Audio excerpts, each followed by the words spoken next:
अपने राजस्थान में लोक विश्वास की भावना है कि मान लीजिए हम किसी मंदिर जाते हैं तो हम मंदिर जाने के पीछे हमारा उद्देश्य है कि कोई ना कोई हमारी बीमारी है।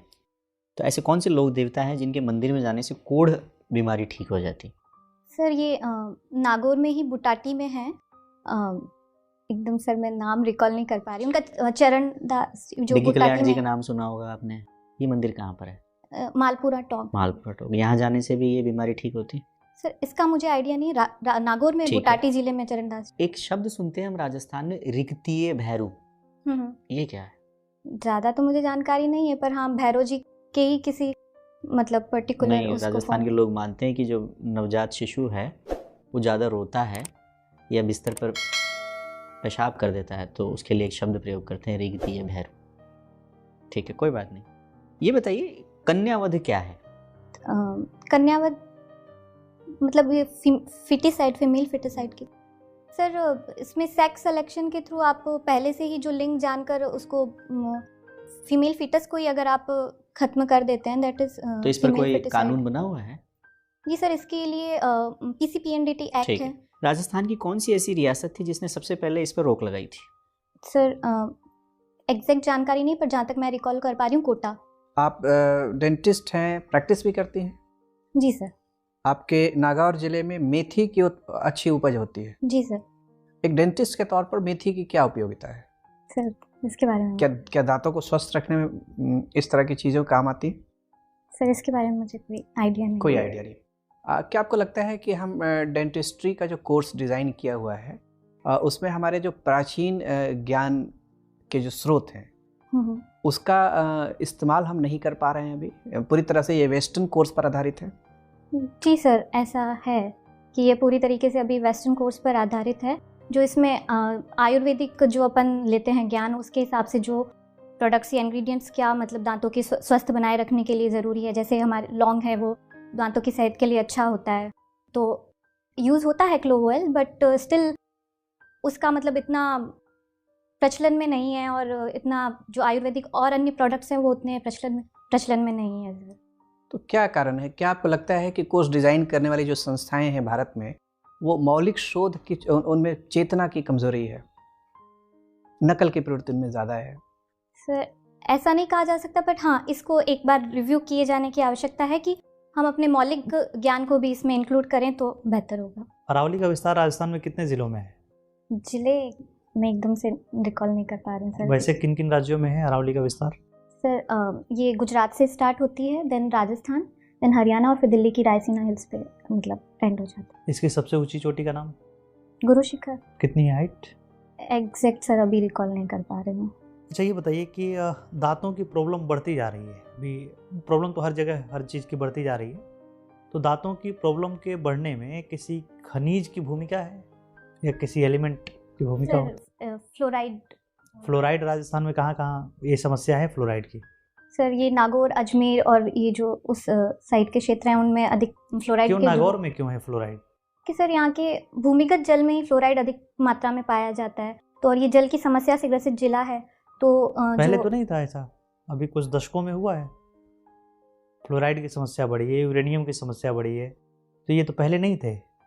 अब ये समस्याएं प्रोमिनेंट होकर क्यों बढ़ रही हैं? सर पहले भी, जहाँ तक मैं समझ पा रही हूँ कि पहले भी कुछ हद तक थी, फिर अभी खनन उद्योगों की वजह से ये जो एलिमेंट्स हैं इनका भूमिगत जल में रिसाव अधिक हुआ है, इसकी वजह से यहाँ के भूमिगत जल में फ्लोराइड का कंटेंट अधिक पाया। भारत में जनसंख्या की समस्या लगातार बढ़ती जा रही है और इसलिए सारे प्रयास फीके नज़र आते हैं। जी सर। हम स्कूलें ज़्यादा से ज़्यादा खोल रहे हैं, लेकिन चूँकि बच्चों की संख्या बढ़ रही है इसलिए वो स्कूल कम पड़ जाते हैं। शिक्षकों की नियुक्ति हम कर रहे हैं, लेकिन बच्चों की संख्या स्कूलों में बढ़ रही है इसलिए शिक्षकों की कमी महसूस होती रहती है।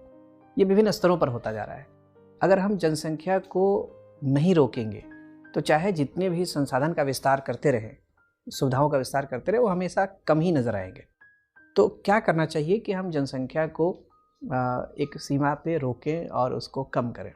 सर जनसंख्या नियंत्रण के लिए मेनली सर शिक्षा की आवश्यकता है, ताकि लोग जागरूक बने कि आप हमें 2 बच्चे ही रखने हैं। उसके यहाँ पर एक यूँ भी मतलब मानते हैं कि जितने ज़्यादा लोग होंगे उतनी ज़्यादा कमाई होगी।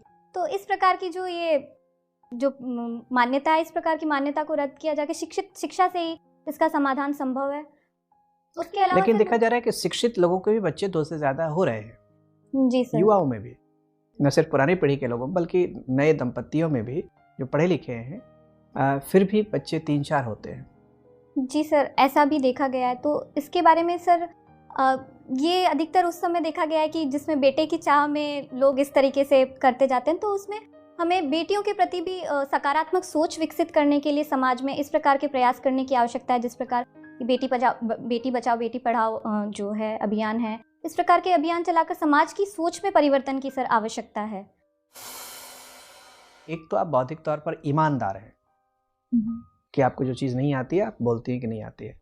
दूसरी चीज़ ये भी है कि अगर आपको कल को किसी विभाग में एक पद दिया गया और पद में बहुत टीम वर्क है, टीम मिल के काम करना है, हर काम में आप स्वयं हाथ डालेंगी तो हो सकता है कि कार्य का जो विभाजन का सिद्धांत है उसका उल्लंघन हो जाएगा। तो कभी कभी दूसरों को मौका दें। जी सर। कभी कभी आप कौशल रखते हुए भी दूसरों को ट्राई करने के होते हैं। तो ये भी है कि आप अपने स्ट्रेंथ और वीकनेसेस दोनों के प्रति सचेत हैं, चैतन्य हैं, पता है आपको कि मेरा ये स्ट्रेंथ है। तो ये एक आपके लिए ध्यान है कि वो करिए और इससे आपका इंटरव्यू और असरदार बन जाएगा। दूसरी चीज़, जो वीडियो देखने से आपको फील होगा, वीडियो को 3-4 दफ़ा देखिएगा।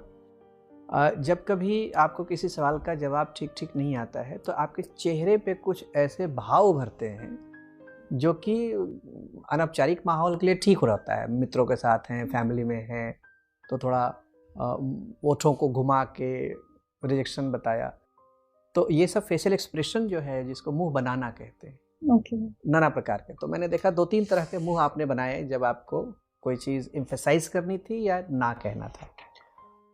प्रशासनिक परीक्षाओं के इंटरव्यू में उनसे थोड़ा सा बचिएगा। वो वीडियो बार बार देखिएगा, नोटिस करिए कहाँ कहाँ है और उसके प्रति बस अलर्ट रहना है, कॉन्शियस हो जाना है कि मेरे को अलर्ट होके फेशियल एक्सप्रेशन।